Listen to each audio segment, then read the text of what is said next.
Hello, బాగున్నారా? ఈరోజు తోటకూర పప్పు చేస్తున్నాను. ఈ తోటకూర ఊర్లలో వస్తుంది చూడండి, పెద్ద ఆకు పెద్ద కాడలతో వస్తుంది కదా, ఆ తోటకూర అనమాట. పెద్ద పెద్ద ఆకులు పెద్ద కాడలతో కూడా కూర చేస్తారు కదా, అలాంటి తోటకూర అనమాట. ఇప్పుడు ఆ తోటకూర సన్నగా తరిగాను. నేను ఆ కాడల్ని కూడా వేస్ట్ చేయకుండా కాడలు కూడా విడిగా కూర చేశాను. ఈరోజు మా పిల్లలకి బాగా నచ్చిందనమాట. నేను ఎప్పుడు చేయలేదు ఇలా. నేను చిన్నప్పుడు ఇట్లాగే తిన్నాను, కానీ ఇప్పుడు ఇక్కడ దొరకట్లేదు కదా సిటీల్లో ఇలాంటి ఆకుకూర. ఇది కుక్కడపల్లి ఆ మార్కెట్లో దొరికిందనమాట. మంచిగా పెద్ద ఆకుకూర.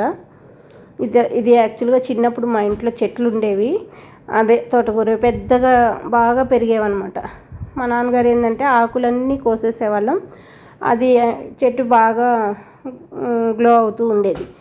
ఎప్పుడైనా అది ఒక కొన్ని రోజులు అయిపోయాక ఆ చెట్టు కట్ చేసేసి ఆ కాడలు కూడా కూర చేసుకునేవాళ్ళం. చాలా టేస్టీగా ఉంటుంది, చాలా మంచిది, విటమిన్స్ మంచిగా ఉంటాయి దీంట్లో కాడల్లో. సరే, ఇప్పుడు నేనేం చేశానంటే ఆకు అంతా పప్పు చేసేసాను. ఇప్పుడు కాడలు ఏం చేస్తున్నానంటే అన్నీ వేసేసామనుకోండి, కాడలు ఆకు అంతా పిల్లలకి తెలియదు కదా దాని గురించి అని సన్న సన్న కాడలన్నీ తీసి పక్కన పెట్టి నేను కట్ చేసి చిక్కుడుకాయ ముక్కల్లాగా కట్ చేసి పెట్టుకొని అది కొంచెం కొబ్బరి వేసి కూర చేశాను. ఈరోజు మా ఇంట్లో స్పెషల్ అదే అనమాట, తోటకూర పప్పు, తోటకూర కాడల ఫ్రై. దీంట్లోకి తోటకూర పప్పులోకి ఒక్క టమాటా, ఒక్క ఆనియన్, 2 పచ్చిమిర్చి, హాఫ్ మ్యాంగో వేసాను అనమాట. మామిడికాయ హాఫ్ మ్యాంగో వేసాను. చాలా బాగుంది టేస్ట్.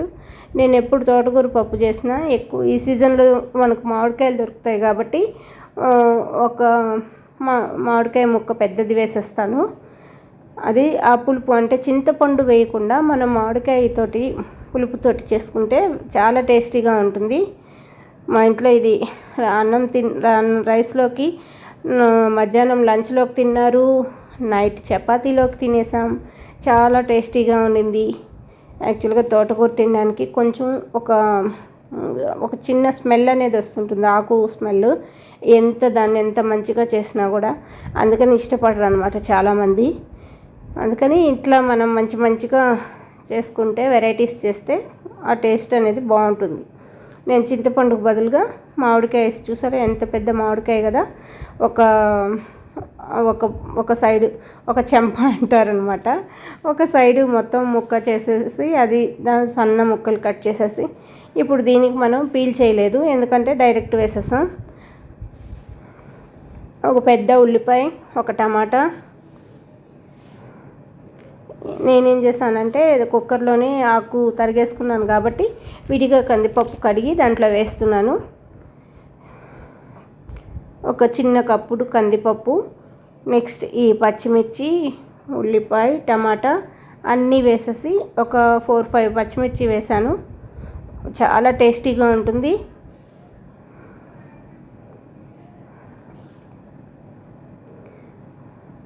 సాంబార్ పొడి ఒక స్పూన్ వేస్తే బాగుంటుందన్నమాట. నేను ఇప్పుడు ఏంటంటే ఇవన్నీ వేసిన తర్వాత కొంచెం వాటర్ వేసాను. ఆ తర్వాత మనకు పైన పొంగకుండా ఉండాలంటే ఒక చిన్న టిప్ అనమాట, ఇది అందరికీ తెలిసి ఉండొచ్చు, అయినా మళ్ళీ ఒకసారి చెప్తాను. కుక్కర్లో మనం పప్పు పెట్టినప్పుడు చిన్న కుక్కర్ అయినా సరే పెద్ద కుక్కర్ అయినా సరే పైన పొంగు అనేది వస్తుంది. అది రాకుండా మనకు ఒక చిన్న గిన్నె అనేది దాంట్లో పెట్టామనుకోండి, దీంట్లో ఎక్సెస్ వాటరు ఆ గిన్నెలోనే పడతాయి, లోపల మనకు పైకి రాదనమాట. ఎందుకంటే అది నేను ఎస్పెషల్లీ అలా చేసినందువల్ల నాకు తెలిసింది, ఓహో బయట రావట్లేదు, ఇది బాగుంది టిప్ అని నేను అలాగే ఫాలో అవుతున్నాను అనమాట. ఫస్ట్ దాంట్లో ఏదో ఉడకబెట్టడం కోసం ఒక గిన్నె పెట్టాను, అలా దాన్ని అలవాటుగా చూసారా, అలాంటి గిన్నె ఏదైనా పెట్టేసి మనం మూత పెట్టేస్తే ఇప్పుడు ఆ చుట్టూ ఉడికే వాటర్ ఎక్సెస్ ఉంటే అది మనకు బయట పైకి ఇలా విజల్ దగ్గర పొంగులాగా వచ్చేస్తుంది కదా, స్మెల్ వస్తుంది. నెక్స్ట్ పైన అంతా అది గ్యాస్ అంతా పడుతుంది. అలా పడకుండా లోపలే ఆ గిన్నెలోకి ఆ వాటర్ వచ్చేస్తుంది అనమాట, గిన్నెలోనే వాటర్ ఉంటాయి. అలా పెట్టేశాను. ఇప్పుడు కుక్కర్ పెట్టేశాను, అయిపోయింది. పక్కన తోటకూర ఫ్రై నేను చెప్పా కదా, కాడలతోటి ఫ్రై చేశాను. ఫస్ట్ టైం చేశాను, ఇది చాలా నచ్చేసింది పిల్లలకి. యాక్చువల్గా ఏదో ఏం కర్రీ మమ్మీ అన్నారు. చాలా టేస్టీగా ఉన్నింది. వాళ్ళిద్దరికి మాత్రమే వచ్చింది, కొంచెమే కాడలు వచ్చాయి కాబట్టి.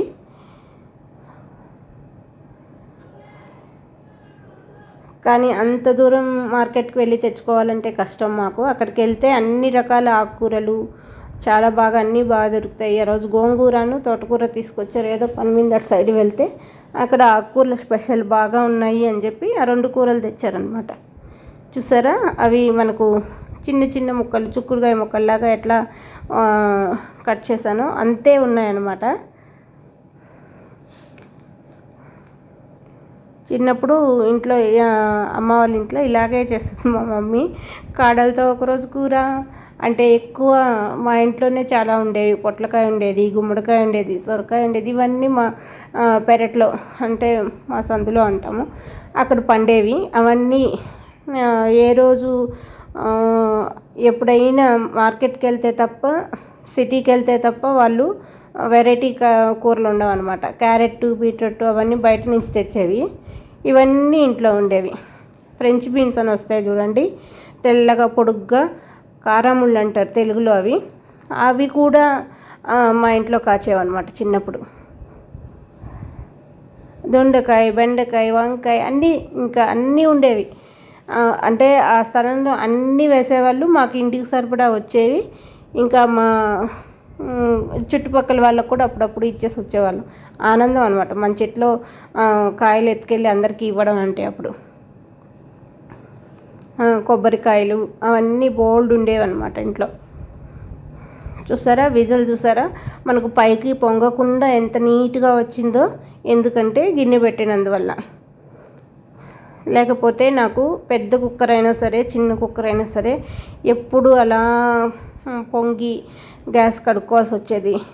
కుక్కర్ పెట్టాలంటేనే నాకు విసిగేసేది అనమాట. అబ్బా వద్దులే, డైరెక్ట్గా ఉడికించుకుందాం అనేసి అనిపించేది. కానీ ఇంకా ఈ టిప్పు పాటించిన తర్వాత ఓకే అనిపించి ఇంకా అన్ని చిన్న చిన్న కుక్కర్లు కూడా వాడేస్తున్నాను. చూసారా, దాంట్లో నేను కొంచెం పెసరపప్పు, ఒక్కరో పెసరపప్పు నానబెట్టి వేశాను, అది ఫ్రై చేశాను. దాంట్లో సాల్ట్, కొంచెం కొబ్బరి వేసాను, అంతే, ఇంకేం వేయలేదు. చాలా టేస్టీగా ఉన్నింది. యాక్చువల్గా ఈరోజు ఆకుకూర ఒక్కటే ఉంది కదా, ఆకుకూర పప్పు ఒక్కటే చేస్తున్నాను అనుకున్నాను. పిల్లలకి కూర కూడా వచ్చేసింది ఫ్రై, పెసరపప్పు, ఇప్పుడు కొబ్బరి, మళ్ళీ 2 విజలు కూడా వచ్చేస్తుంది. చూసారా, ఇప్పుడు కూడా పొంగలేదు, అందుకని చూపిస్తున్నాను అనమాట.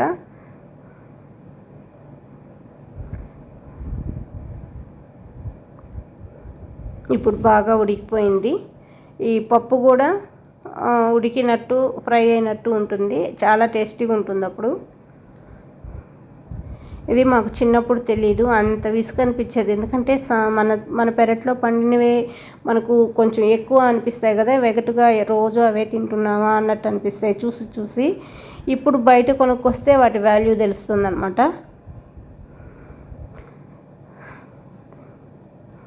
అది కొబ్బరి, ఎండు కొబ్బరి, పచ్చి కొబ్బరి వేసుకుంటే బాగుంటుంది. ఇంకా ఎండు కొబ్బరి ప్యాకెట్ ఉంది కదా, అది కట్ చేసి ఒక 2 స్పూన్లు వేసానన్నమాట.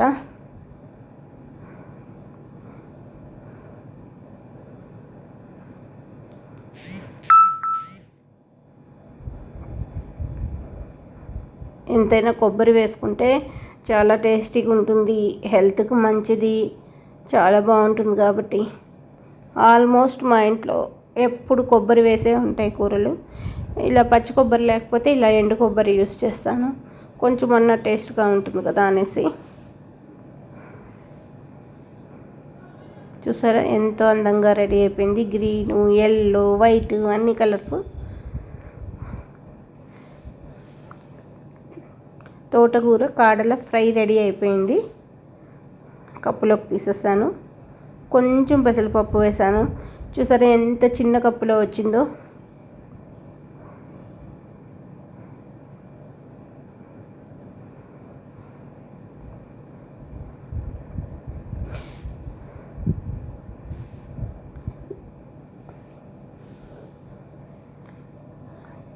తోటకూర, కాడల, పెసరపప్పు, కొబ్బరి వేసి ఫ్రై అనమాట రెడీ అయిపోయింది. ఇప్పుడు మనం పప్పు కుక్కరు మూత తీద్దాం. పప్పు ఉడికిపోయిందో లేదో చూద్దాం. చిన్న బౌలు, దాంట్లో సరిపోయింది చూసారా. 3 విజిల్లు వచ్చేసాయి. అయినా సరే పైన అంతా పొంగలేదు, అది చూపిస్తున్నాను. ఇప్పుడు మనం మూత తీద్దాం.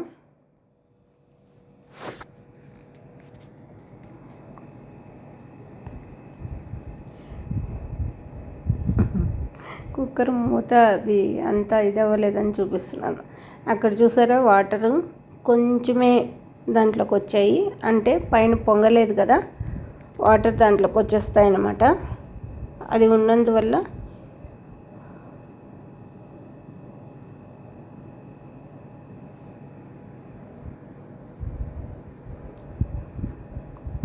అది వేడిగా ఉంది కదా, అందుకని దాంతో తీసేసాను. ఇప్పుడు మనం పప్పుని బాగా మిక్స్ చేసుకుందాం. కొంచెం వాటర్ ఉన్నాయి, ఇది మనం బాగా మిక్స్ చేస్తే సరిపోతుంది. దీంట్లో ఇప్పుడు పోపు వేద్దాం. కూర తీసేసిన బాణట్లోనే పోపు వేస్తున్నాను.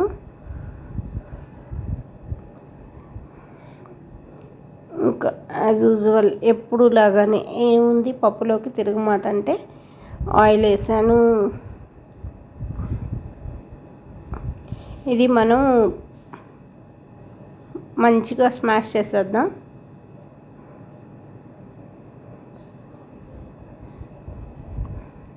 సాల్ట్, కొంచెం ఉప్పు వేసాను. నెక్స్ట్ కొంచెం పులుసు పొడి వేస్తాను నేను ఎప్పుడు పప్పులోకి. చాలా టేస్టీగా అనిపిస్తుంది, ఎందుకంటే దాంట్లో ధనియాల పొడి, జీలకర్ర పొడి అన్నీ ఉంటాయి కాబట్టి పులుసు పొడిలో ఆ ఫ్లేవర్ మంచిగా ఉంటుందన్నమాట. నెక్స్ట్ కొంచెం కారం వేసాను. వేసి మనం బాగా దాన్ని మెత్తగా చేసేసుకుందాం.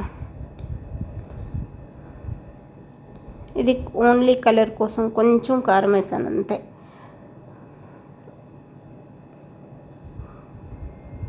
అప్పుడు పచ్చిమిర్చి, ఉల్లిపాయలు అవన్నీ, టమాటాలు కొంచెం తొక్కలుగా అనిపిస్తాయి కదా, కొంచెం బెల్లం ముక్క కూడా వేసాను.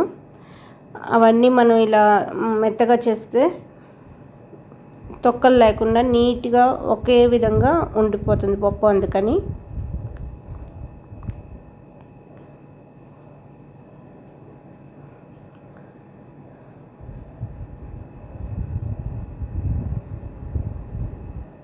మనం ఇలా అన్నందువల్ల అవన్నీ మెత్తగా అయిపోతాయి. ఏమన్నా కాడలు, పచ్చిమిరపకాయ తొక్కలు ఇట్లా ఉంటే, టమాటా తొక్కలు అవన్నీ లేకుండా ఈవెన్గా నలిగిపోతాయి అన్నమాట.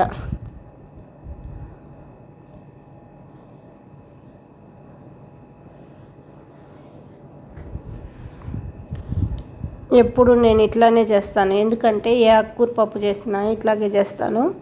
ఆ తొక్కలుగా అలా ఉంటే ఆకుకూర ఇట్లా పక్కన పెట్టేస్తూ ఉంటారు.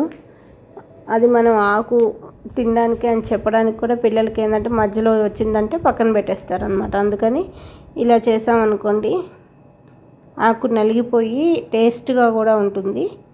పచ్చిమిరపకాయ కూడా తొక్కలు అన్నీ నలిగిపోతుంది కాబట్టి చూసారా ఎలా అయిపోయింది ఇందాకటికి ఇప్పటికి తేడా. అప్పుడు టేస్ట్ కొంచెం ఇంక్రీజ్ అవుతుందన్నమాట. ఇప్పుడు మనం దీన్ని పోపు వేసేసి 1 నిమిషం మళ్ళీ స్టవ్ వెలిగించి పెడదాం. ఇవి పోపు గింజలు, ఆవాలు, జీలకర్ర, 2 మెంతులు, ఎండుమిర్చి, ఇంగువ వేసేసి పోపు వేగాక, ఎందుకంటే మనం ఎలాంటి పప్పు చేసినా ఇంగువ, జీలకర్ర కామన్, ఎండుమిర్చి వేస్తే చాలా టేస్టీగా ఉంటుంది.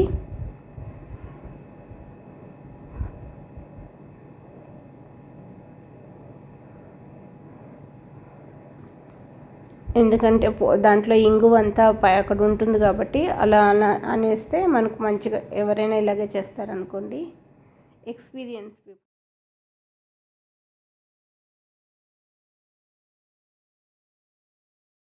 ఇప్పుడు కొంచెం స్టవ్ మీద పెట్టి ఒక 5 మినిట్స్ ఉంచితే మంచిగా ఉడికిపోతుంది అనమాట.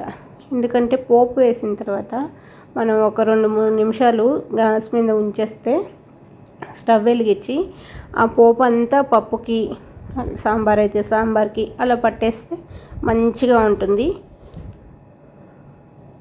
ఒక్కరో మూత పెట్టి అలా ఉడకనిచ్చాను. చూసారా, ఉప్పు కారం అన్నీ పట్టి మంచిగా స్మెల్, ఆకుకూర ఉడుకుతున్న స్మెల్ మంచిగా వస్తుంది. అయిపోయింది, ఆపేసాను. ఇది కూడా గిన్నెలోకి తీసేసుకుందాం.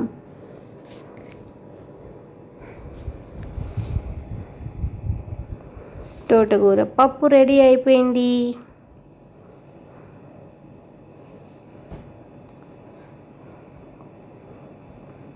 ఇది చపాతీలోకి, పూరీలోకి, రైస్లోకి అన్నిట్లోకి బాగుంటుంది. ఇది మాకు 2 పూట్లకి, అంటే మధ్యాహ్నం రైస్లోకి తిని మిగిలింది సాయంత్రం చపాతీ చేస్తాను, దాంట్లోకి సరిపోయింది. చూసారా, ఈరోజు మా ఇంట్లో స్పెషల్ తోటకూర పప్పు ప్లస్ తోటకూర కాడలతోటి ఫ్రై. తోటకూర స్పెషల్ అనమాట ఈరోజు. ఈ వీడియో మీకు నచ్చినట్లయితే లైక్ చేయండి, షేర్ చేయండి, సబ్స్క్రైబ్ చేయండి. నేను చాలా వీడియోస్ చేశాను, అవన్నీ చూడండి. మీకు నచ్చితే సబ్స్క్రైబ్ చేయండి. థ్యాంక్ యూ అండి. బాయ్ అండి.